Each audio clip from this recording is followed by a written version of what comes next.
Mora Saavedra. El doctor Camilo Mora Saavedra es biólogo marino de la Universidad del Valle, PhD en Biología, Universidad de Windsor, Canadá, becario de postdoctorado e investigador invitado de la Universidad Dalhousie, el Instituto de Oceanografía, Universidad de California, San Diego y la Universidad de Oakland. Actualmente se desempeña como profesor investigador de la Universidad de Hawái y se ha distinguido por ser uno de los investigadores latinoamericanos menores de 40 años con investigaciones de mayor impacto a nivel internacional.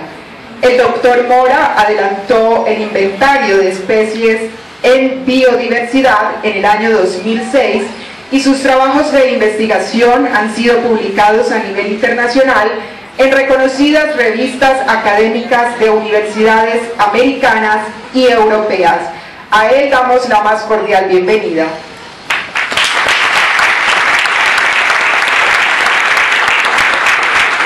Muchas gracias por la invitación. En realidad es un placer.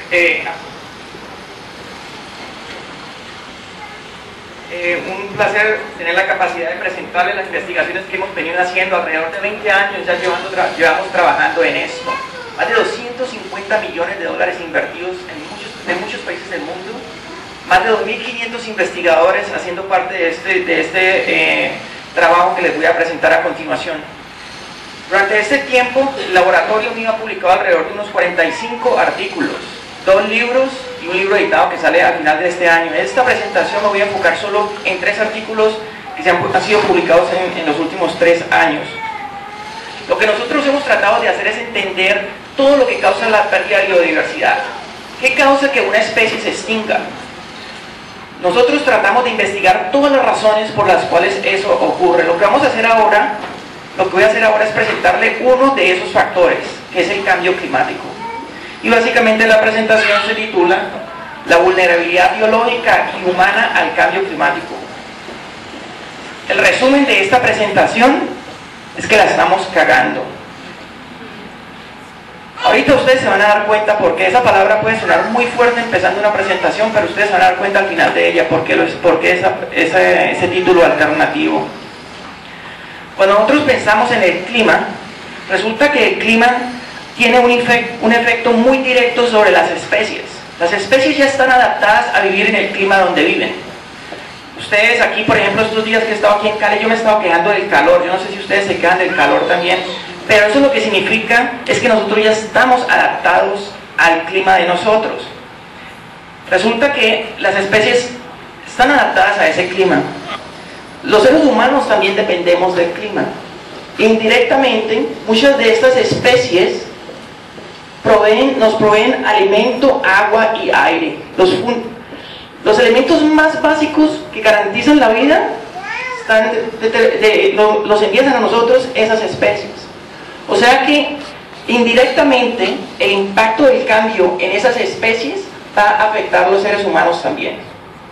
Como se darán cuenta, hay unas conexiones muy estrechas entre el clima, las especies y los seres humanos. Una cosa que ha ocurrido desde el inicio de la revolución industrial es este incremento altísimo de gases de invernadero. Con este incremento, lo que ha ocurrido es que el clima está cambiando.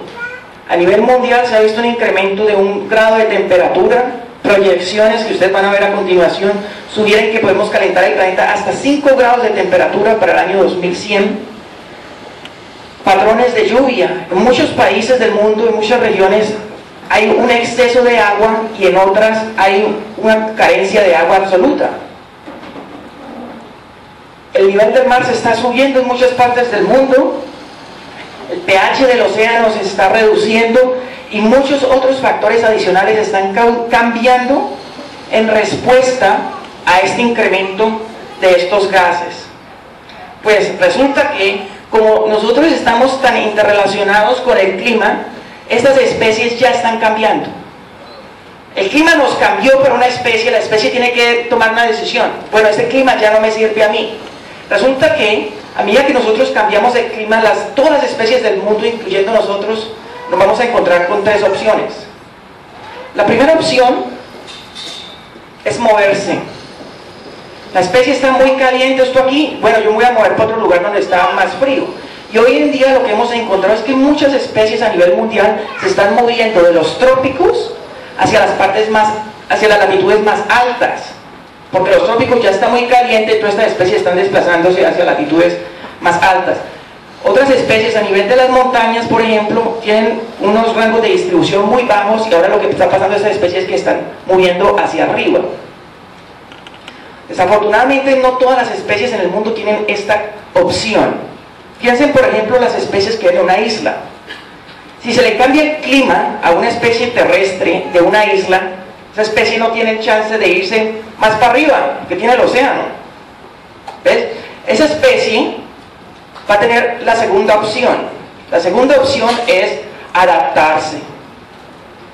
Me cambió el clima, voy a tratar de adaptarme a este nuevo clima que está pasando aquí. El problema con esta opción es que adaptación es algo que requiere muchísimos años. Generar nuevos genotipos es algo que tarda demasiado tiempo. Obviamente si la especie ya tiene los recursos genéticos puede adaptarse, y por esa razón esa es una opción viable para las especies que tienen una variabilidad genética muy grande. Para las especies que no tienen variabilidad genética, esa opción no está. Esas son las dos opciones: moverse, adaptarse. Y la tercera opción es morir, estudiantes, morir, extinguirse. Obviamente, cuando nosotros impactamos la capacidad de estos ecosistemas de producir alimentos, trabajos, agua, indirectamente eso va a impactarnos. Obviamente, como les mencioné anteriormente, el cambio del clima va a afectarnos directamente a nosotros también. Yo no sé por qué razón nosotros siempre nos despegamos de la naturaleza. Nosotros somos una especie más. Nosotros vamos a responder igual que muchas de esas especies. A nivel humano, una de las consecuencias que se está observando con respecto a este cambio en el clima es la cantidad de daños asociados por el cambio climático. En Estados Unidos, por ejemplo, es un caso muy bueno de eso.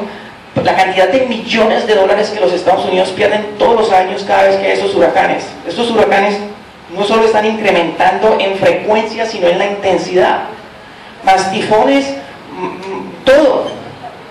Los daños que nos toca pagar como resultado del cambio climático ya se están midiendo y son considerables. El cambio climático también puede afectar la salud humana. Transmisión de enfermedades se va a incrementar. Ya hay unos estudios muy buenos documentados, por ejemplo, cómo la transmisión de malaria ha incrementado dramáticamente con un incremento en patrones de temperatura y lluvia.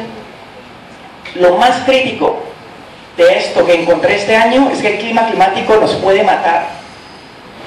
¿Ustedes pensarán que eso es una exageración?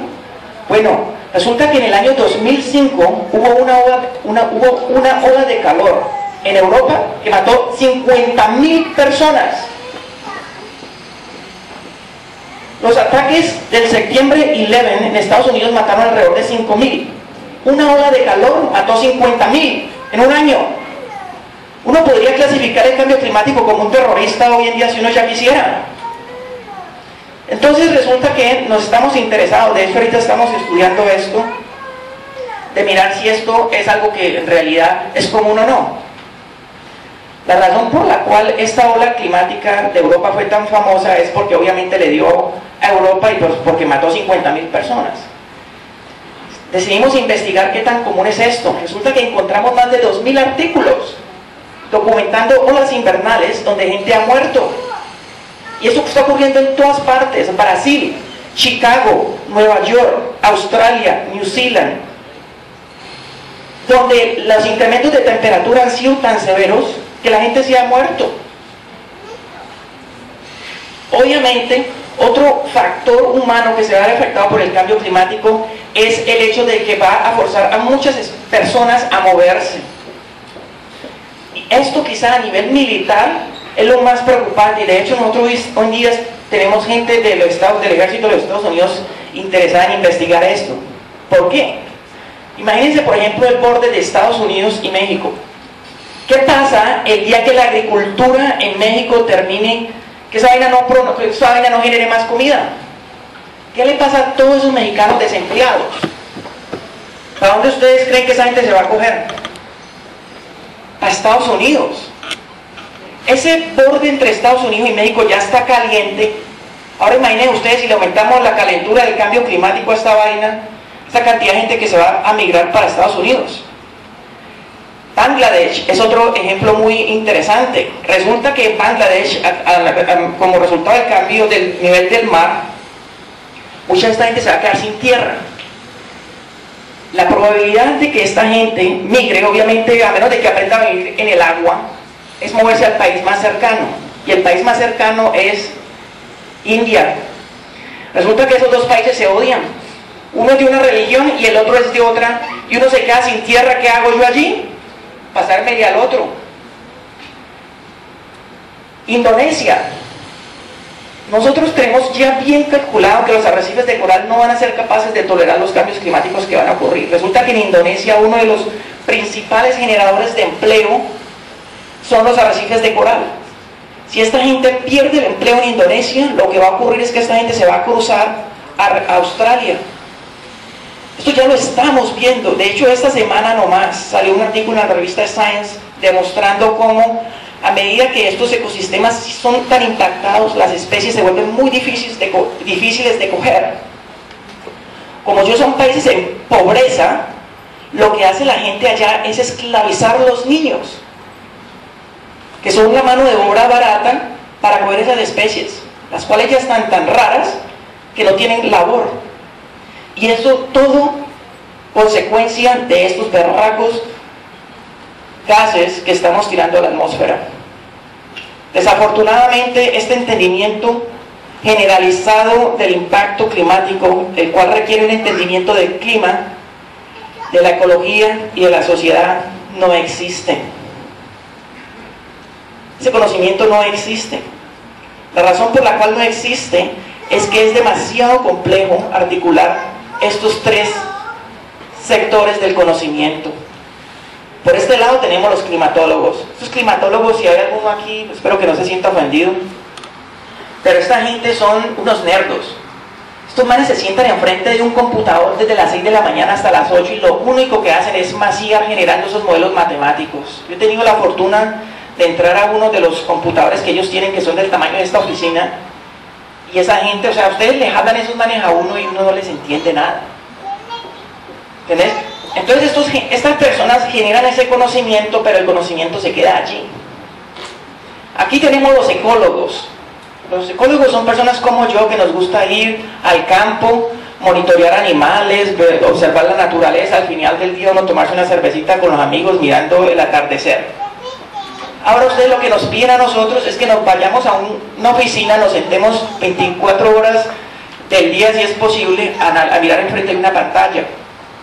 Entonces los ecólogos no están pagando tampoco lo que se necesita para hacer esto.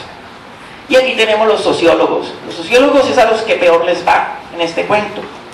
La razón es de que esta gente utiliza datos colectados que son opiniones de personas. Y ni a los climatólogos ni a los ecólogos nos gustan las opiniones de las personas, porque eso es una cosa que no podemos medir. ¿Entendés? Desafortunadamente, lograr entender ese sistema tan complejo es lo que se necesita hoy en día para poder resolver el problema. La razón es muy fácil. Si nosotros encontramos que no hay solución de esta parte, que el sistema es tan complejo que simplemente no podemos hacer nada, eso significa que la solución está aquí, en la reducción de esos gases. Pero si nosotros descubrimos que quizás sí podemos manejar ese sistema, entonces la solución va a estar en este lado, que es a través de la adaptación. Es decir, el cambio climático viene, obviamente con eso vienen muchos incentivos económicos, una mejora de la calidad de vida, eso es un beneficio, y el gasto que nos toca pagar, yo creo que lo podemos pagar. ¿Entendés? Pero entonces nosotros necesitamos entender todo esto. Y lo que voy a hacer a continuación es presentarle 3 artículos donde tratamos de articular toda esta información. Este es el primer artículo, que es el impacto del cambio climático en la biodiversidad marina y en la gente del mundo. No solo Colombia, no solo de Buenaventura, sino de todos los países del mundo. Cuando nosotros miramos al océano y hablamos del cambio climático, hay dos variables que normalmente pensamos: la temperatura y el pH. Y obviamente solo a nivel superficial. Cuando hoy la gente habla del cambio climático en el mar, eso es lo que piensan: temperatura y pH a nivel de la superficie. Sin embargo, el océano tiene muchas otras variables que van a cambiar como resultado del cambio climático. Una de ellas es el oxígeno. Resulta que una cosa que está cambiando hoy en día es el movimiento de los aires, de los vientos. Estos vientos son los que bajan el oxígeno a las partes más profundas del mar.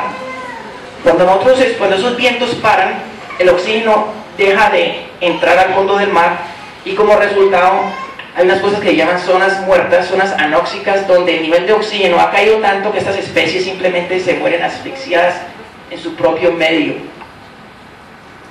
Imagínense ustedes que nos cerraran esa puerta allá y todas las ventanas. ¿Cuánto duraríamos aquí? Imagínense ustedes la agonía de que se nos acabara el oxígeno. Eso es lo que le pasa a muchas especies en el fondo del mar. Acostumbradas, adaptadas allí, y de pronto de un momento a otro el oxígeno se les acabó. Zonas muertas. Vayan a Google y mírenlo esta noche para que se den una idea de la magnitud del incremento de estas zonas. Otro factor que puede cambiar en el mar es la productividad del mar. Este fitoplancton obviamente depende de la temperatura, el oxígeno y la radiación, y eso puede cambiar también. Y obviamente el océano es un espacio tridimensional. Entonces uno tiene que preguntarse, bueno, estos cambios están ocurriendo, pero todo el mundo está mirando en la superficie. Bueno, ¿qué pasa en el fondo del mar? Obviamente está la biodiversidad. Nosotros tenemos millones de especies en el mundo que están localizados en ecosistemas, y esos ecosistemas están en todas partes del mundo. ¿Qué tan vulnerables son esos ecosistemas a esos cambios? Obviamente tenemos servicios que obtenemos de la naturaleza. ¿Qué tan impactados van a ser esos servicios? Y finalmente tenemos la gente. ¿Qué tan capaz es la gente de enfrentarse a estos cambios? Eso es quizás lo más importante del cambio climático, es lo que se llama resiliencia. ¿Ven? Por ejemplo, país como Estados Unidos. País como Estados Unidos, bueno, hagamos una comparación de hecho, Japón y Haití. Hubo 2 terremotos de igual magnitud. En Japón se murieron 5.000, en Haití se murieron casi 200.000. Una locura. Japón al final del año ya estaba parado, esa gente ya estaba de trabajos, ya las casas están construidas. Haití está todavía viviendo gente como desplazadas. Eso es lo que les da a ustedes una idea de la resiliencia de los diferentes países del mundo. Mientras Japón tenía la capacidad económica de aguantar ese terremoto, Haití no la tenía. Es el mismo impacto, pero 2 respuestas completamente diferentes que dependen de la capacidad de la sociedad de resistir estos cambios. Entonces aquí la pregunta era esa: ¿qué tan vulnerables son los ecosistemas del mundo y la gente del mundo a los cambios que van a ocurrir en el mar? Esto es uno de los modelos que nosotros analizamos. Ustedes van a la página de mi laboratorio, aquí se encuentran un modelo de estos. Tenemos alrededor de unos 40, creo que ahorita menciono eso. Se los voy a correr para que se den una idea. Estos son los cambios de temperatura entre el año 1850 y hoy. Y esta es los variables de temperatura. Por ejemplo, estas zonas, el año 1850 estaban alrededor de 2 centígrados más frías de lo que son hoy en día. El mar ya se está calentando. O sea que en el año 1850 el mar estaba más frío. Esto va a correr, esto es como una película. Y aquí vamos a ver estos años corriendo, y ustedes a medida que ven estos años corriendo van a ver cómo la temperatura del mar cambia con respecto a hoy en día. Sí. Aquí ustedes miran, este es el promedio mundial. El promedio mundial en el año 1950 es menos 1 grado centígrado. Ustedes pillan como aquí hay unas zonas donde se enfría, aquí hay otras partes donde se calienta. Entramos al año 1960, el océano ya se empieza a calentar. Aquí pillamos ya cómo entramos en la parte positiva. Imagínense ese océano como se empieza a calentar esa vaina, man. 1970, eso es como una olla pitadora. Llegamos a 1900, al año 2100, la temperatura promedio del mar calentada alrededor de 3 grados centígrados comparada a lo que ocurre hoy en día. Esto es solo un modelo de 40 modelos que nosotros analizamos. Estos modelos son desarrollados por varios países del mundo, creo que son alrededor de 10. Esta gente se cae mal entre ellos. Japón, China, Inglaterra, Estados Unidos, todos estos modelos desarrollados independientemente por gente que no tiene nada que ver la una con la otra. Y lo que es remarcable de eso es que todos los modelos coinciden exactamente en lo mismo. Nosotros analizamos 40 modelos, analizamos 3 escenarios hacia el futuro, porque obviamente uno tiene que tener las puertas abiertas de que quizá los seres humanos sí seamos capaces de reducir este problema. Entonces, ¿qué pasaría en el clima si decidimos reducir las emisiones? ¿Y qué le pasaría al clima si no hacemos nada? Si seguimos tal como vamos. Estos modelos ocurren alrededor de unos 100 años, por 12 meses, por 365 días, para un total de 60 millones de mapas. Esto es para que se den una idea del tamaño de estas bases de datos. 60 millones de mapas, cada mapa con 50.000 puntos. En la oficina mía allá en Hawái, yo no tengo un estante de librería con libros, sino que hay un estante de librería con discos duros. Toda esa librería mía está llena de discos duros, alrededor de unos 40 discos duros de 3 terabytes, todos llenos con esta vaina, con estos datos. Todo el conocimiento a nivel mundial en esos discos duros. Esto es solo 60 millones multiplicados por 50.000 para una sola variable, pero nosotros analizamos 12 variables. Estos son los resultados de este artículo, el cual fue publicado en la revista PLOS Biology el año pasado. Aquí tenemos el promedio mundial de los cambios de temperatura. Como se darán cuenta, la mayoría del mundo, de acuerdo de este escenario, un calentamiento del 5%, de 5 grados. El oxígeno va a reducir en casi todas las partes del mundo, con la excepción de estas pocas zonas. El pH reducido en todas partes del mundo, y el fitoplancton va a reducir en muchas partes, pero hay otras partes donde el fitoplancton va a incrementar. Lo que nosotros decidimos hacer es, todos estos cambios climáticos que están en estas escalas, como se dan cuenta, las pusimos de 0, no cambio, hasta 1. Y todos estos mapas fueron reescalados. Básicamente, al poner todos estos mapas de 0 a 1, lo que nos permite es mirar un efecto cumulativo de todos estos impactos y ver qué tanto cambio climático va a ocurrir a nivel mundial. Y esto genera este mapa. Es un efecto cumulativo del impacto climático en las zonas del océano del mundo. Esto va desde 4, la escala va desde 4, que es el cambio climático más grande en los 4 factores. Si hay un valor de 4, quiere decir que el cambio climático más grande que haya va a ocurrir en esa celda. Y va hasta 0, donde usted encuentra un 0, que es esta blanco, quiere decir de que no va a haber ningún cambio climático en esa zona. Lo interesante de esto es que no hubo ni una celda en el mar, ni una, que no fuera impactado por el cambio climático. Van a haber zonas del mar que van a calentarse, o quizá no se calienten, pues resulta que va a venir el pH y sí va a reducirse. De pronto no es ni la temperatura ni el pH, pero va a ser el berraco oxígeno. Eso es como yo meterme en un ring, imagínense como especie, meterme en un ring con Happy Lora, y después me meten a Mike Tyson. Me toca darme trompones con los dos.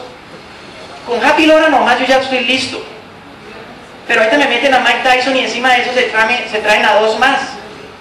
Y yo como especie me tengo que dar trompones con 4 de ellos. Eso es exactamente lo que le ocurre a estas especies aquí. No tienen que lidiar con el cambio de una sola variable, sino con el cambio de hasta 4. Ahora, ¿qué le pasa a los ecosistemas marinos? Estos ecosistemas marinos están localizados en todas partes del mundo. ¿Qué tan impactados van a ser? Estos son los resultados de este análisis. Es una figura bien complicada. Ya hice muchos datos aquí, pero en realidad la figura es fácil de entender.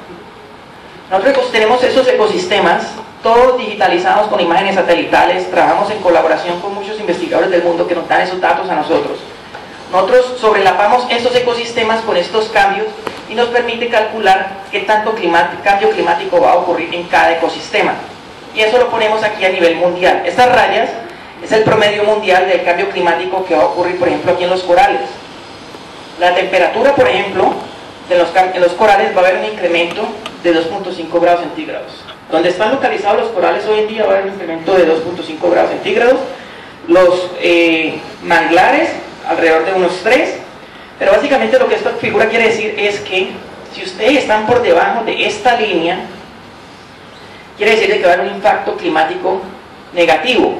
Todos los factores están escalados aquí a 0. Si usted está por debajo, quiere decir que va a haber un impacto climático negativo. Si está por encima, quiere decir que como ecosistema usted está localizado en una parte del mundo donde va a haber un cambio climático.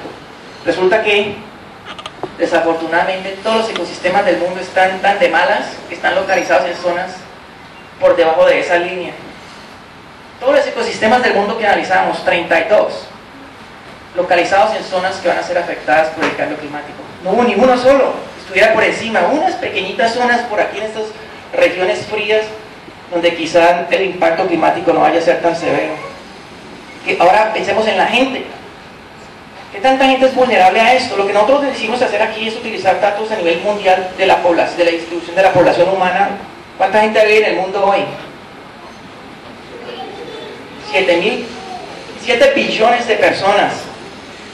Lo que hicimos fue coger toda la gente que vive en las zonas costeras del mundo y sobreparla con el impacto climático que va a ocurrir en las zonas cercanas donde esta gente vive. Lo que encontramos es que a nivel mundial hay 1.4 billones de personas que viven en países que están cerca a donde el cambio climático va a ocurrir. De ese 1.4, 690 millones de personas viven en países que tienen una alta dependencia del océano. Esos son países donde la generación de comida, empleo y GDP, ¿qué es el GDP? El Producto Interno Bruto, depende del océano. O sea que tenemos 690 millones de personas que viven en países que van a ser altamente impactados y que tienen una alta dependencia del océano. Y para colmo de males, 470 millones de esas personas son pobres. Estas son las personas más vulnerables del mundo. 470 millones de personas que viven en países que van a ser altamente impactados, tienen alta dependencia del oxígeno, del mar, y que además, para colmo de males, son pobres. Ustedes pensarán, ¿saben qué? Eso no suena como mucho. Si hay 7 billones, 470 millones no significa mucho. Resulta que esto es bajo el escenario de reducción de emisiones. Es decir, reducimos la emisión de gases ayer, si empezamos a trabajar ayer. Eso quiere decir que si nosotros nos tomamos acción hoy en día, decimos vamos a acabar con el cambio climático para mañana, todavía van a haber 470 millones de personas que van a ser impactados por el cambio climático. Si seguimos en la trayectoria como vamos, que es lo que se llama business as usual, el número va a ser el doble. 870 millones de personas hoy en día son vulnerables al cambio climático del océano. Este proyecto fue desarrollado como parte del Census of Marine Life, como les mencioné, alrededor de 270 millones. Este artículo en particular fue desarrollado por 23 investigadores científicos de todos los continentes del mundo. Aquí estamos todos reunidos. Aquí está la representación colombiana haciendo patria por allá en una isla en Washington, y este es el artículo. Ahora, lo que voy a hacer es moverme al segundo artículo, ya me quedan como 10 minutos para terminar esto. Es sobre el impacto climático en las plantas. Esto quizás es lo que nos interesa. Bueno, gracias. Lo que nos interesa a nosotros. Hicimos una investigación en el mar, ahora preguntémonos qué va a pasar en la tierra. 870 millones de personas son vulnerables al cambio climático en el mar. ¿Qué pasa en la tierra? Este proyecto empezó con una pelea que tuve con un climate denier, con un negador del cambio climático. En Estados Unidos hay una cultura de gente que tiene mucha plata, que está invirtiendo en desacreditar la ciencia que existe con respecto al cambio climático. Y esta gente lo llama a usted a ofenderlo y a ponerle declaraciones de muerte a eso y todo eso.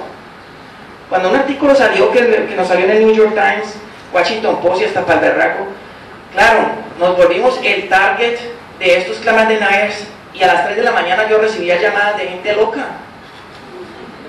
Y el caso es que a mí la policía viene, la seguridad de la universidad, porque han habido ya incidentes muy serios, violentos, y la seguridad me llamó y me dijo, no, se meta con ellos, déjenlos hablar. Déjenlos hablar. El caso es que un día me llamó un berraco salió un artículo, y el artículo tiene una cosa que llama una fecha de lanzamiento, y esa fecha de lanzamiento eso tiene una hora exacta donde todos los reporteros del mundo tienen que soltar los artículos exactamente a esa hora. Si usted como reportero saca eso antes, usted se desacredita, y ya la siguiente vez que haya una oportunidad no le van a dar el chance de que usted tome la primicia de la noticia, usted tiene que esperar a que la noticia salga. Entonces los reporteros respetan esas horas. Pero resulta que entre reporteros ellos son amigos, y entonces eso trabajamos con reporteros 3 días seguidos, eso era cada 15 minutos hablando con reporteros de todo el mundo. Y un día, como nosotros vivimos en Hawái, el favor que nos pidieron, eso sí, fue que estuviéramos disponibles 24 horas del día, porque nosotros estamos en la mitad de la nada. Bueno, el caso es que recibo una llamada a las 4 de la mañana, un día yo, madre, tocó, y preciso era la reportera de LA Times. Pues la señora muy amable, ella me dijo, mire señor, qué pena con usted, es que apenas me acaba de informar que ese proyecto va a salir a las 8 de la mañana, ¿por qué no me da una ayudita? Ayúdeme a organizarlo, porque ellos hablan con usted y le toman la referencia y eso es lo que aparece en el espectador del tiempo. Pero este era el LA Times, a las 4 de la mañana, y el artículo salía a las 8, y pues sí, me quedé con ella, y de hecho esta señora estuvo de buenas porque fue con la que más hablé, mientras que con nosotros hablamos de 15 minutos, con ella me fui como hasta las 7. Y preciso muy a las 8 de la mañana, ¡pam!, salió el artículo. Al otro día, y ese día también se vino la bombardeadera de entrevistas, y vino la televisión, y pues como el acento inglés mío es tan duro, pues a los estrellas ahí terminaron siendo los estudiantes míos. Esos estudiantes míos terminaron siendo estrellas en todas partes del mundo. Pero lo interesante del cuento fue que al otro día, por la noche, como a las 4 de la mañana, otra llamada. Y ya los ataques ya se habían empezado, y yo pensé que era otro reportero y me dio por contestar, y preciso era un Climate Denier. Y ese señor empieza a ofenderme y a decirme que yo estaba loco, que como una mente tan brillante mía estaba perdiendo tiempo, una huevonada esa, que yo debería meterme en un instituto para locos. Y entonces ahí me dijeron que no me metiera con ellos, pero este me intrigó porque parecía una persona joven. Y yo, no, vení, hablemos, ¿qué pasa? Y bueno, y sí, vení, yo te explico y tal. Y yo me pongo a hablar con el man, y el man me dice, vos tenés un acento, ¿vos de dónde es que sos? Y le digo, yo soy colombiano. Y el man me dice, no, ahí explica todo, es que estás fumando es marihuana allá en Hawái. Y a mí me agarra esa risa, y eso fue como el icebreaker, donde él y yo empezamos a hablar, ya no a un nivel más violento como él empezó, sino a un nivel más como cordial. El caso es que él me dijo algo que me dejó muy intrigado. Él me dijo esto: resulta que el cambio climático va a ser bueno para las matas, para las plantas. O sea, para mí eso fue como si me hubieran cogido un dedo con un martillo y me lo hubieran martillado. Yo, un huevón, 10 años trabajando en el cambio climático, diciendo que 870 millones de personas van a ser impactadas, para que venga un loco de estos a decir que el cambio climático va a ser bueno para las matas, para las plantas. Y eso me dejó a mí muy intrigado. Pero como científico, obviamente lo que hice fue ir a investigar, y resulta que el tipo estaba en lo correcto. Hay un cuerpo de literatura científica que dice que el cambio climático está en lo correcto. Y entonces a mí eso me generó, pues ustedes no se imaginan la cantidad de conflictos mentales. Esta es la razón de esa definición. Hoy en día en la literatura científica hay algo que se llama la estación del crecimiento. La estación del crecimiento se define como el número de días en el año que están por encima de 0 grados. Esto obviamente se lo inventaron los europeos y los gringos como una forma de calcular cuántos días hay en el año para sembrar plantas. Obviamente, si el cambio climático viene y lo que va a ocurrir es que se va a calentar el planeta, ¿ustedes creen que el número de días por encima de 0 va a incrementar o se va a reducir? Va a incrementar. Quiere decir de que las plantas van a tener más días para crecer. Y hay un artículo muy famoso por un investigador que se llama David Lovell, de la Universidad de Stanford, que demostró esto. Y aquí está, por ejemplo, todas las zonas del mundo donde van a haber más días por encima de 0, donde las plantas pueden crecer más. Y eso es el cuerpo de literatura que llevó a este Climate Denier a decir de que el cambio climático es bueno para las plantas. Bueno, pues yo dije, yo me acuerdo haber tomado mis clases de botánica allá en la Universidad del Valle, Y yo me acuerdo que el crecimiento de las plantas depende más de solo las temperaturas bajas. Si usted calienta una planta por encima del límite alto de tolerancia, ¿qué creen que le pase a esa mata, a esa planta? Se quema, ¿cierto? Entonces esta definición tenía un error en ella. Esta definición tiene un error en ella, es que se basa solo en las temperaturas bajas. Lo que yo decía es, bueno, ¿y qué pasa con las temperaturas altas? Y bueno, ¿y qué pasa con el agua?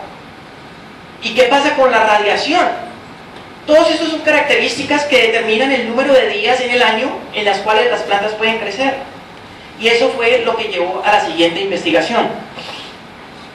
A nivel mundial, hoy tenemos imágenes satelitales de una calidad increíble, las tenemos a 1 metro cuadrado, donde podemos determinar la cantidad de biomasa que las plantas generan cada día. Y son estos mapas, la cantidad de biomasa que producen las plantas. Y eso nosotros lo medimos como el crecimiento. Nosotros también tenemos mapas de temperatura, radiación y la cantidad de agua en el suelo. Lo que nosotros hicimos fue sobrelapar todos estos mapas para calcular los límites de tolerancia a la temperatura en las cuales el 95% de todas las plantas del mundo crecen. ¿Cuáles son los límites de temperatura entre los cuales el 95% de las matas del mundo crecen? Y eso le da a usted 3 grados de temperatura por debajo y 30 grados de temperatura por encima. Si usted excede los 30 grados de temperatura por encima, lo que dijimos anteriormente, la planta muere, pero muere también por debajo si está muy frío. Lo mismo con la radiación. Si hay mucha radiación, las plantas se mueren, pero si hay poca radiación, las plantas no crecen, porque ellos necesitan el sol. Y obviamente lo mismo con el agua. Si usted tiene poquita agua, la planta no crece, pero si tiene mucha agua, la planta no crece tampoco. Y básicamente lo que nosotros decidimos hacer fue contar el número de días que quedan dentro de estos límites. ¿Cuántos días en el año tienen las características para que las plantas crezcan en todas partes del mundo? Y eso, nosotros lo que intentamos hacer fue cambiar esa definición científica que existe y la llamamos el número de días adecuados para el crecimiento. ¿Ven? ¿Cuáles fueron los resultados de eso para el año 2005 comparados a hoy en día? Si nosotros miramos el número de días que están solo por encima de 0, resulta que el climate denial estaba en lo verdadero. Como se darán cuenta, miren, todas estas zonas de acá van a ser días donde van a haber más días favorables para las plantas para crecer, alrededor de unos 30 días. El problema es cuando metemos la temperatura alta. Ahora, ¿cuántos días son buenos por debajo, pero que también son buenos por encima? ¿Ven? Lo que sucede allí, para el año 2100, es que miren todas estas zonas del mundo donde el planeta va a tener menos días para las plantas para crecer, porque va a ser demasiado caliente. Y obviamente este patrón no cambia si ustedes meten la radiación y la cantidad de agua en el suelo. A nivel mundial, es increíble, a nivel mundial van a haber zonas que van a perder hasta 200 días adecuados para las plantas para crecer. Yo no sé si ustedes son agricultores o si han tomado clases de esto, pero imagínense ustedes que en una región del mundo una planta va a tener 200 días menos para crecer. Esa planta no va a crecer, va de pronto a salir de la semilla y se va a quedar ahí, porque las temperaturas van a estar o muy calientes, no van a tener agua, o van a tener mucha agua, o van a tener radiación, o van a tener mucha radiación. Lo más problemático de esto es lo siguiente, las implicaciones políticas de esta vaina. Miren todos los países del mundo que van a perder días. O sea, estos son países del mundo donde hay un impacto severo en la capacidad de las plantas para crecer. ¿Cuáles son los países que se van a beneficiar? Son los que están aquí en azul: Rusia, China y Canadá. Imagínense ustedes el poder político del cambio climático que les va a dar a China, Rusia y Canadá, donde la capacidad de alimentar el mundo va a estar en las manos de China. Huepucha, si se queja uno por la calidad que esos chinos generan, imagínense ustedes que ellos le empiezan a mandar la comida a uno. Porque el cambio climático, esos mares fueron tan de buenas que son los únicos que se van a beneficiar con eso. O los rusos. con lo que están haciendo ahorita en Ucrania. Imagínense ustedes tener esas joyitas como jefes del Banco Mundial de la Alimentación, y para allá es para donde vamos con esta vaina, mano. Estos son los promedios mundiales. A nivel mundial, para el año 2100, el número de días que van a ser buenos para las plantas por encima de 0 va a incrementar alrededor del 6%. Eso es lo que decía el Clement Denier, que el cambio climático va a ser para lo bueno. Si el tipo estaba en lo correcto, a nivel mundial, el número de días por encima de 0 va a incrementar alrededor de un 6%. El problema es cuando miramos las temperaturas altas, la radiación y el agua, y allí lo que pasa es que a nivel mundial el promedio se va a reducir por un 21%. Todo el tiempo que los agricultores tienen para crecer sus matas se va a reducir en un 21%. Obviamente esto es bajo el escenario donde no hacemos absolutamente nada. En el escenario donde tomamos acciones para reducir la emisión de gases, esto es lo que pasa.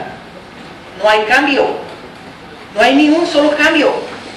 Ese escenario lo que quiere decir es que tenemos ya un mecanismo para resolver este problema. Ya sabemos lo que se tiene que hacer para prevenir todas estas vainas de que ocurran. ¿Cómo están afectando estos cambios? O sea, como les mencioné, esta es solo la parte climática, pero nosotros estamos interesados en los ecosistemas también. ¿Cómo van a impactar estos cambios en los ecosistemas? Aquí tenemos varios ecosistemas terrestres y aquí tenemos el número de días de temperatura en azul, agua en verde y la radiación en zapote. Esto es el número de días que estos ecosistemas van a perder y bajo los diferentes escenarios. Miremos aquí, por ejemplo, los manglares del mundo. Los manglares del mundo están localizados hoy en día en lugares donde van a perder alrededor de 100 días de temperatura, pero no van a haber muchos cambios ni en agua ni en radiación. Todos estos ecosistemas que están en la parte baja son ecosistemas tropicales, la mayoría de ellos. Estos son ecosistemas donde van a haber muchos días que van a estar demasiado calientes y días en los cuales también va a haber pérdida de agua, no significativa, pero va a haber pérdida de agua. Lo que ocurre cuando ustedes calientan la atmósfera de uno de estos ecosistemas es que los árboles se mueren. Y esto ya está bien medido a nivel mundial. Aquí es un ejemplo, masiva mortalidad, una mortalidad masiva, grandísima de árboles. Acá hay otra cosa bien interesante. Resulta que estos ecosistemas acá, como los glaciares y el permafrost, estos ecosistemas van a haber días que van a estar buenos. Se va a calentar la temperatura y van a estar dentro de un rango óptimo para que la temperatura se suba. Obviamente eso está por allá arriba. Resulta que este permafrost es un suelo donde se congelan todas las hojas que caen de los árboles. Hay alrededor de 400 pentagrams de carbono en esta parte superficial de este suelo. Lo que va a ocurrir allí, es que cada año durante el verano estos suelos se empiezan a derretir y ese carbón que está en esas hojas se empieza a evaporar. Pero ustedes tienen las plantas que lo secuestran otra vez, no lo dejan que se escape y se mantiene en un ciclo. Y eso se convierte con una trampa. El carbón siempre está entrampado allí, no puede salir. Lo que va a suceder es lo siguiente: en esta zona se hay alrededor de 40 pentagrams de carbono allá. Las temperaturas se van a calentar, quiere decir de que este permafrost se va a derretir y que el carbono se va a salir. Pero resulta que no va a haber ningún cambio en las otras variables. Y resulta que esas otras variables también son importantes para las plantas. O sea que las plantas no van a crecer. Vamos a tener todas las características para que este suelo libere ese carbono, pero las plantas no van a ser capaces de secuestrarlo. Y esa es la preocupación más grande hoy en día a nivel mundial científico.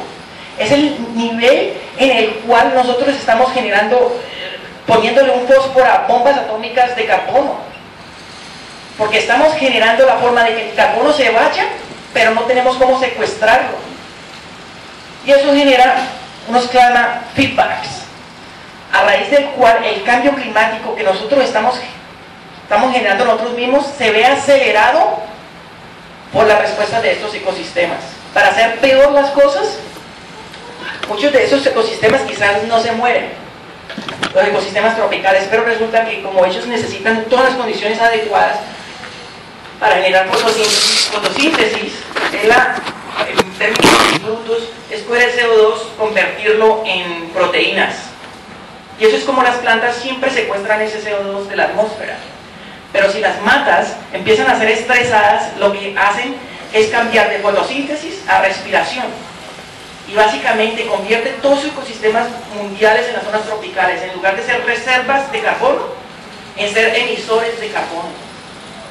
Entonces el cambio climático va a ser de nuevo, estos son dos mecanismos alternativos a través de los cuales el cambio climático que nosotros estamos haciendo va a acelerar el cambio climático a sí mismo.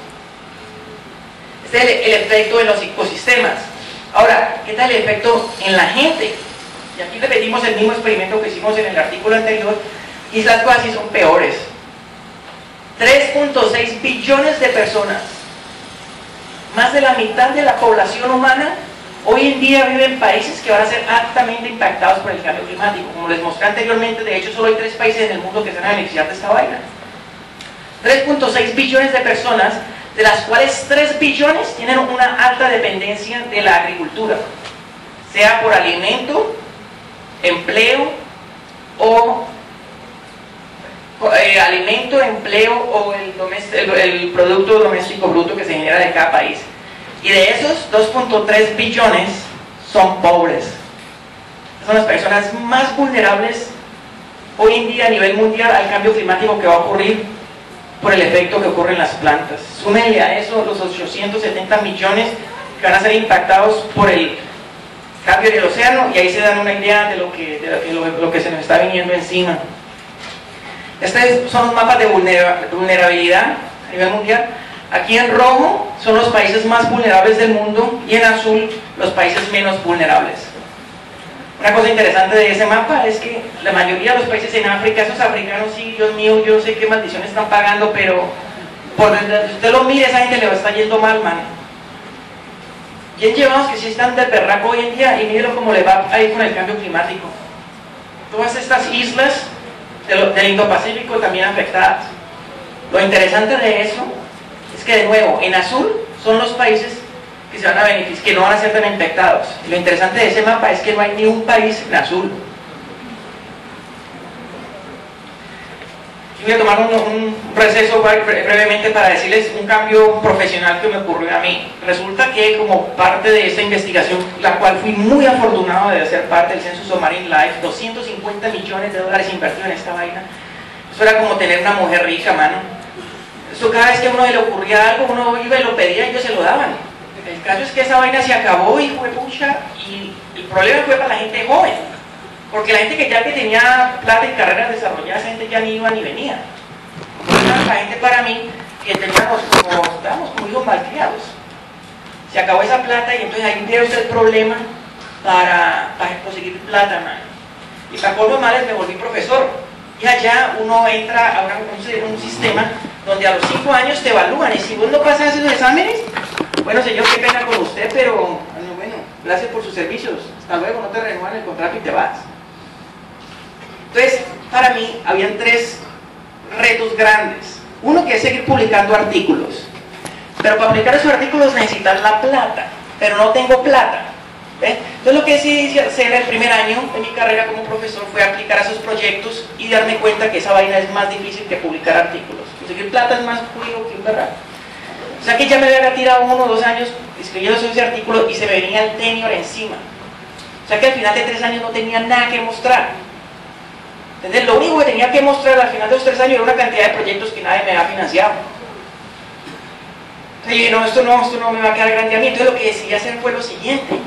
Un día, cuando ya la cabeza el día no tenía minutos suficientes para hacer lo que tenía que hacer, me tocaba dictar una clase, primer día de clase, y me fui, habían 10 estudiantes de doctorado y maestría, y les dije, ya saben qué, señor, este es el problema de mi vida en este momento.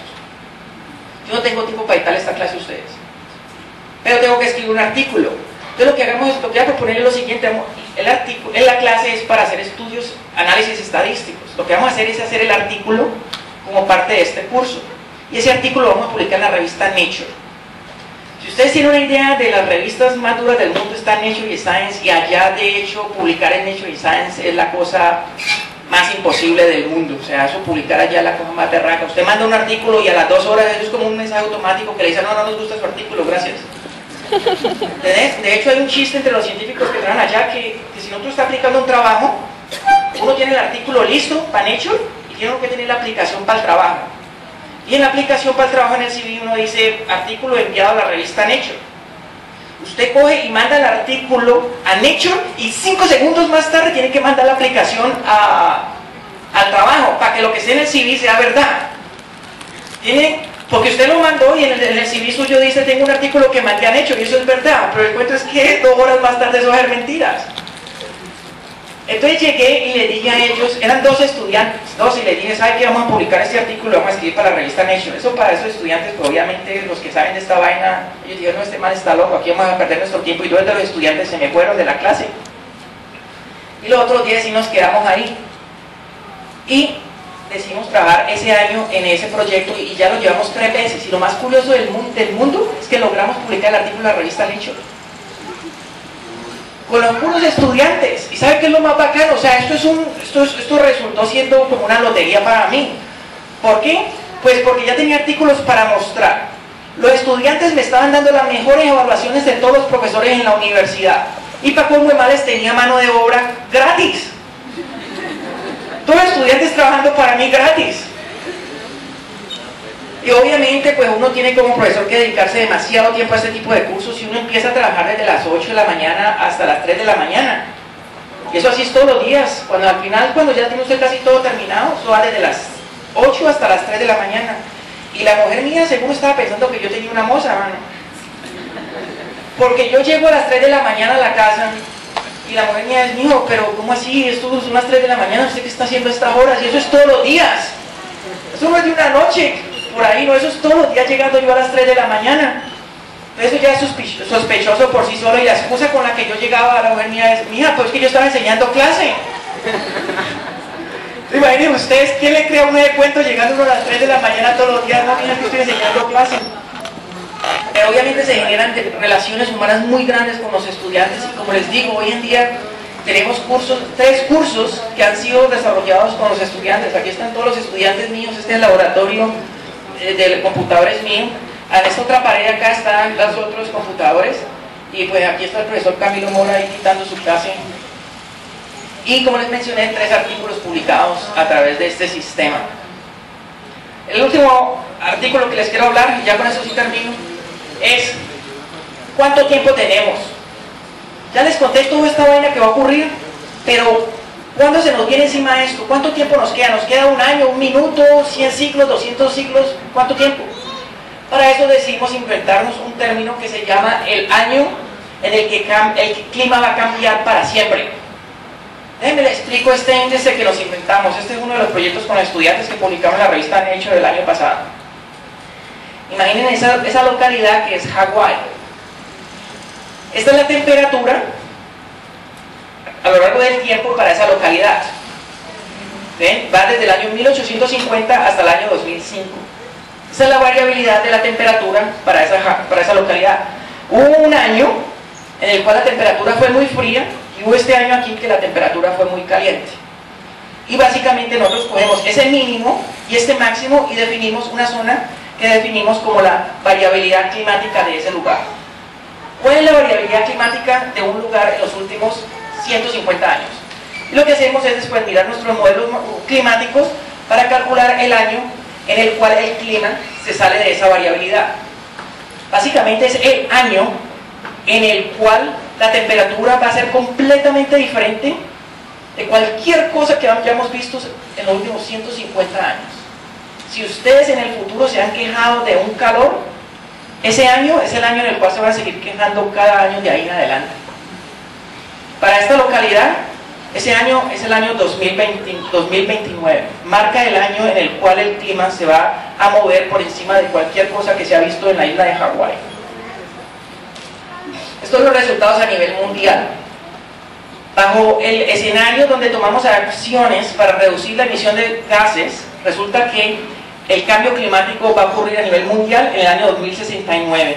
Estamos hablando que si tomamos acciones hoy para reducir el cambio climático, para el año 2069, el planeta entero en promedio se va a cambiar a un nuevo sistema como el cual nunca hayamos visto. 2069.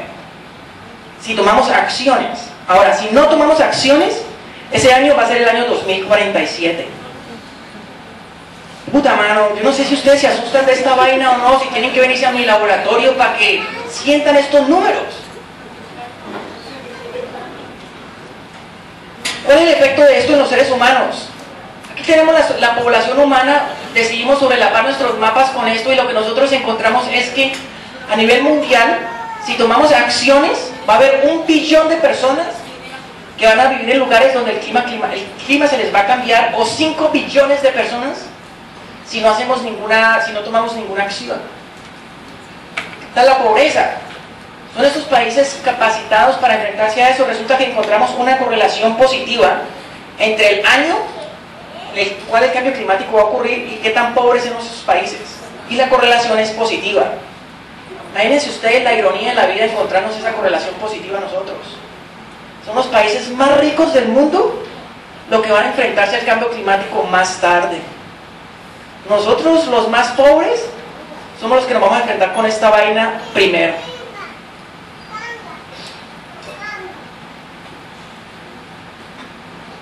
Desafortunadamente, como les digo, nosotros cuando pensamos en el cambio climático, yo no sé por qué razón hay algo que dice que, ustedes escuchan, eso es como la herencia que le estamos dejando a nuestros hijos y a nuestros nietos. No, señores, nosotros vamos a vivir, estamos viviendo para ver eso. A nivel mundial, para las áreas tropicales, para el año 2020, la temperatura se va a mover a un estado completamente nuevo y para 2047 es el promedio a nivel mundial. Eso es solo 34 años en el futuro. Hoy en día, yo tengo 38, bueno, yo ahorita tengo 39. En 34 años, eso significa que yo voy a tener 72 años. Pues madre, yo voy a vivir para ver esto. Camilo, espero que te guste caliente. Ahí está mi herencia, disfrútala. Eso es lo que estamos haciendo nosotros. Los daños ya no son para nuestros nietos ni nuestros hijos, son para nosotros mismos. Estos análisis que hemos estado haciendo lo hemos hecho a nivel global y una cosa que descubrimos quizás en los últimos 2 años es que la gente por alguna razón está desconectada a esta vaina. Por alguna razón nosotros creemos que estos cambios le van a pasar a alguien por allá. Resulta que esos cambios pasan aquí. Miren en los llanos. El año pasado, hace poco, de animales pobrecitos muriendo en esa sequedad tan berraca y en ese calor. Miren aquí en Bogotá, es increíble. Yo cuando era pelado, yo me acuerdo llegar allá y siempre era con esos sacos del frío tan tremendo. Llego yo allá a Bogotá y a mí es el calor ya que me empieza a dar. Pues el estrés también por esa sobrepoblación tan berraca que tiene Bogotá. Pero esos cambios ya están ocurriendo y están ocurriendo a nosotros. Entonces lo que hemos hecho es bajar estos niveles, estos datos mundiales, tratar de ponerlo a un nivel de acceso de la gente. Por ejemplo, ustedes pueden ir a la página del laboratorio mío, pueden ir, esto está en Google, y ustedes ponen un zoom y ustedes pueden ir hasta su casa. Ahí encuentran el techo de su casa y hay un punto donde ustedes pueden hundir y les sale el cambio climático que les va a ocurrir ahí debajo de su casa. Para que se den cuenta que esto no les va a pasar por allá en África, esto les va a ocurrir a ustedes. Este fue de hecho el primer artículo que publicamos, estaban mis estudiantes, esta seguro fue una de las muchas noches que pasamos juntos. Y ese es el artículo que se publicó en la revista Nature. Ok, estas son las últimas 2 presentaciones. Si quieren, al final, yo tengo una solución muy personal de cómo podemos resolver este problema. No se las voy a mencionar ahorita, pero si alguien está interesado la puede hacer como parte de las preguntas. Lo que voy a hacer en las siguientes 2 diapositivas es decirle que tenemos que hacer algo. Estas son las 2 razones por las cuales yo creo que tenemos que hacer algo. La razón primera es esta. Hoy en día tenemos ecosistemas que estamos transformando de ecosistemas que lucen como esto a ecosistemas que lucen como esto. Esta transformación tan increíble de los ecosistemas está ocurriendo como resultado de la pérdida del hábitat, la sobreexplotación, las especies invasoras y por supuesto el cambio climático.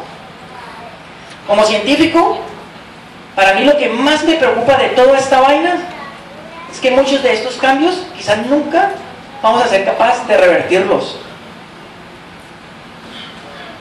Cualquier daño que se haga, no va a haber una píldora mágica que sea capaz de recuperarlos. Eso es como resultado de una cosa que estudié hace como 5 años, y de hecho hay un artículo que Dios quiera no lo publiquen hoy en día, y es este fenómeno natural que se llama estados de equilibrio alternativo. Esto lo que significa es que una especie está adaptada a vivir en el ambiente donde ellos viven. ¿Ve? Ustedes vienen y entonces estresan a esa especie con la pérdida del hábitat, la sobreexplotación y el cambio climático. Una de las opciones que esa especie tiene para enfrentarse a esto es adaptarse. La especie no se va a dejar extinguir. Ella va a tratar de adaptarse a estos cambios, pero resulta que al adaptarse, ella va a perder genes. Y esos genes, una vez se pierdan, están perdidos de por siempre. O sea que la especie, al ser estresada, va a reducirse a un estado alternativo en equilibrio, y la especie se va a quedar en ese estado. Quiere decirte que si ustedes remueven todos los estresores, la especie no tiene cómo devolverse para allá, para arriba. Se quedó enganchada en un estado alternativo de equilibrio, como resultado de la adaptación. Incluso si removemos los factores, la especie no va a ser capaz de recuperarse. Y de hecho, ¿saben qué es lo peor? Que hay un riesgo más grande de que de hecho la especie siga cayendo incluso más. Así remuevan los estresores. ¿Cómo ocurre esto? Bueno, hay varios mecanismos. Una es lo que se llama un vórtex de extinción. Cuando una especie está aquí, obviamente las poblaciones, los individuos ya son tan poquitos que los individuos no se encuentran los unos con los otros, no tienen cómo reproducirse. Eso se llama el Ali effect. No tienen cómo encontrarse. Les dimos tan duro que no tienen cómo encontrarse. Un tiburón, las poblaciones reducidas tan bajitas que los pobres animales no se encuentran los unos los otros en ese océano tan grande. Los corales es el mismo cuento. La diversidad genética se reduce tanto que un huracán por sí solo es capaz de extinguir una especie completa. El último paso en esta trayectoria de decaimiento de una especie es la extinción. Ese es el momento en el cual el último individuo de la especie se va. Y la extinción ya está ocurriendo. Este es un artículo que publiqué el año pasado en la revista Science, donde tomamos todas las especies del mundo, las analizamos proporcionalmente. Este es el 1 por 100%, y aquí está el 0%. Si nosotros extinguimos el 75% de las especies, eso se considera como un evento de extinción masiva. ¿Ustedes saben cuántos eventos de extinción masiva han existido en la historia del planeta? No. 5. Uno de ellos, el último de hecho, fue el de los dinosaurios, pero han ocurrido anteriormente, pues obviamente eso es porque lo vemos en las películas todo el tiempo, pero han habido 5 momentos de, por alguna razón el clima del planeta ha cambiado y muchas especies han extinguido. De hecho, uno de los más severos a nivel del mar fue un congelamiento que ocurrió durante el cual el nivel del mar se bajó 100 metros. Entonces todas esas especies que estaban en esas zonas se extinguieron, el 75%. 5 eventos de extinción masiva. ¿Cuántos años tiene el planeta? Eso sí, ahí sí me corcharon. ¿Alguien se la sabe? 4.500 millones de años. Es mucho tiempo, mano. Solo 5 eventos de eso han ocurrido. Lo que decidimos hacer para este artículo fue hacer una revisión literaria de todas las tasas de extinción que existen hoy en todo el mundo. Encontramos muchísimos artículos y las tasas de extinción rankean entre el 0.72% de todas las especies por año y solo el 0.22%. Esto lo que quiere decir es que para algún momento en el centenio que viene, los seres humanos habremos extinguido más del 75% de las especies del planeta. Estaremos clasificadas como uno de los 5 eventos más severos que el planeta ha vivido en toda su historia. Y desafortunadamente eso ya está ocurriendo, como les dije. Esta especie la extinguimos en el año 1981. Esta la extinguimos en el año 2011. Esta la extinguimos en el año 2004. Esta tigre de Caspian, lo extinguimos el año 1970. Este pez, 1930, este pez estuvo tan de malas que ni siquiera una fotografía le podemos tomar antes que extinguiera. Este, 1970, 2010, 2011. Ahí se van a dar cuenta ustedes. Ahí les pongo para que se entretengan un rato. 1900.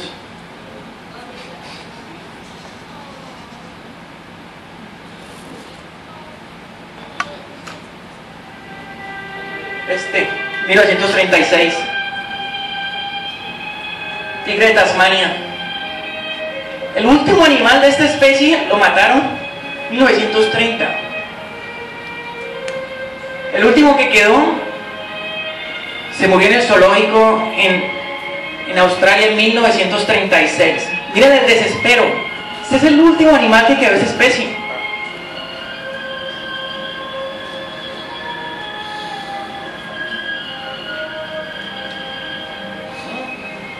Mírenlo, mírenlo. Qué horror.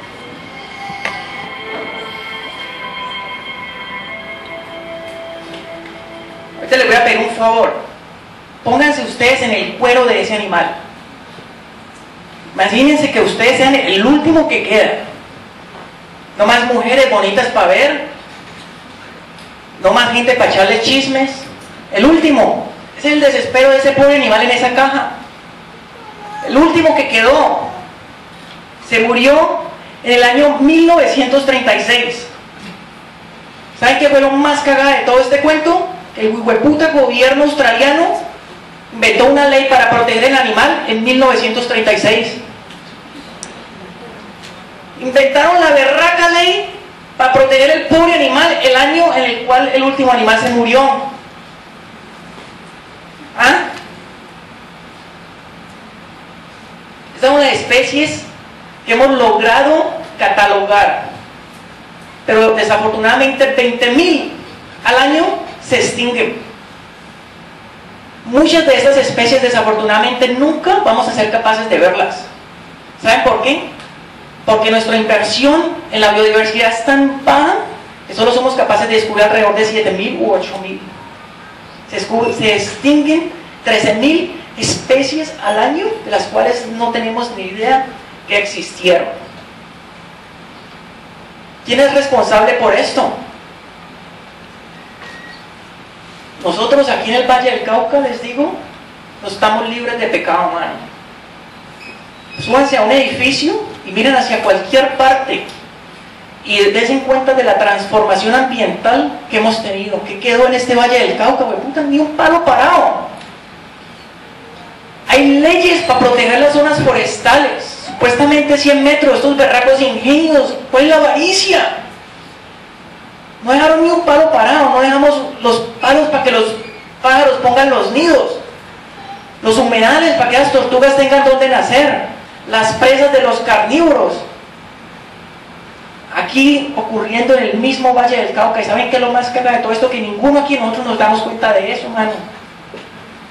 Un día yo llego, cuando estaba pollo, tenía por ahí 7 años, y llego yo de pescar en el río Bolo. A mí lo más que me gustaba a mí era irme a pescar a ese río Bolo. Una de las cosas más elegantes de mi vida, de habernos ido a vivir a esa finca, fue ir a pescar a ese río.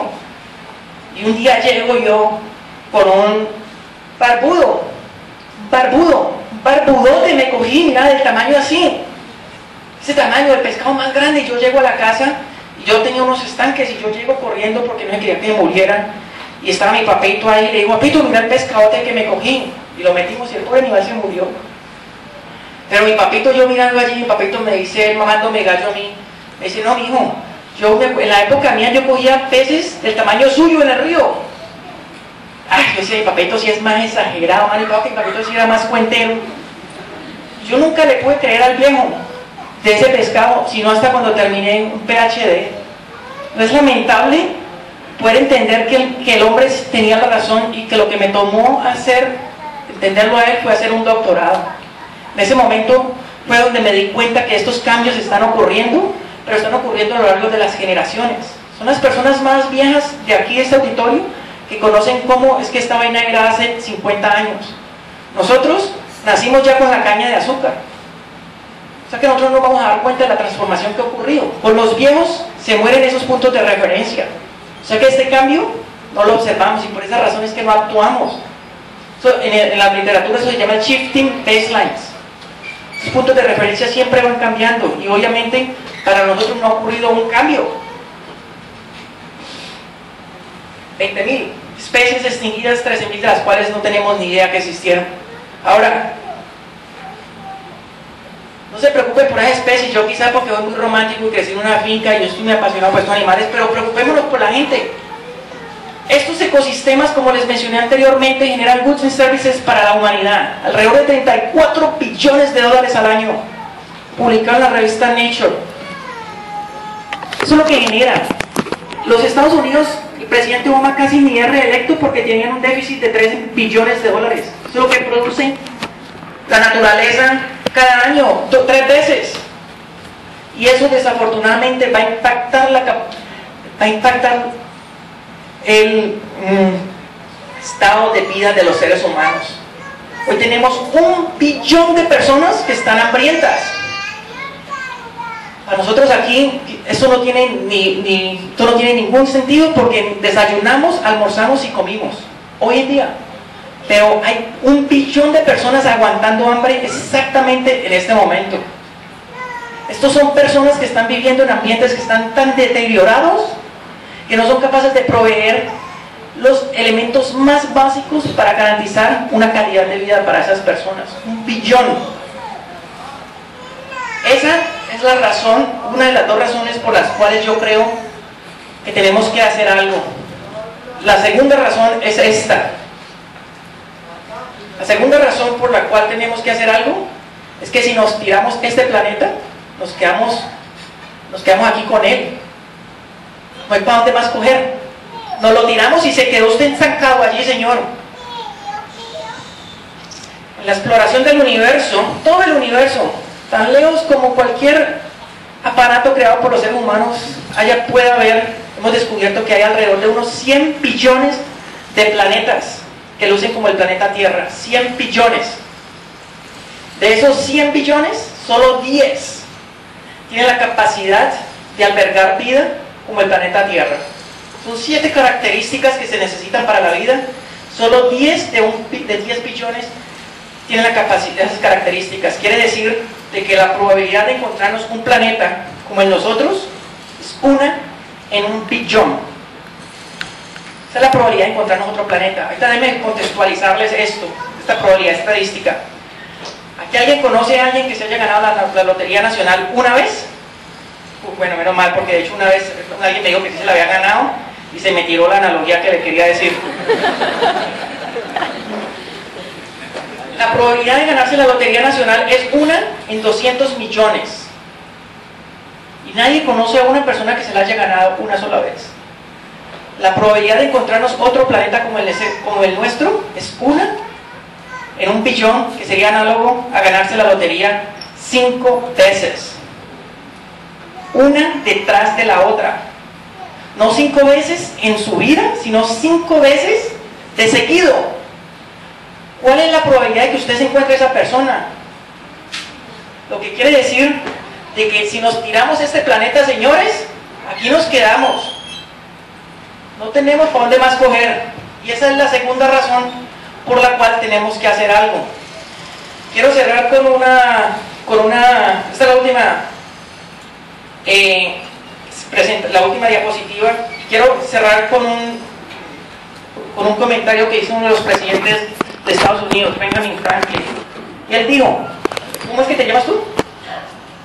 Fernando lo mencionaba ahorita en su introducción sobre la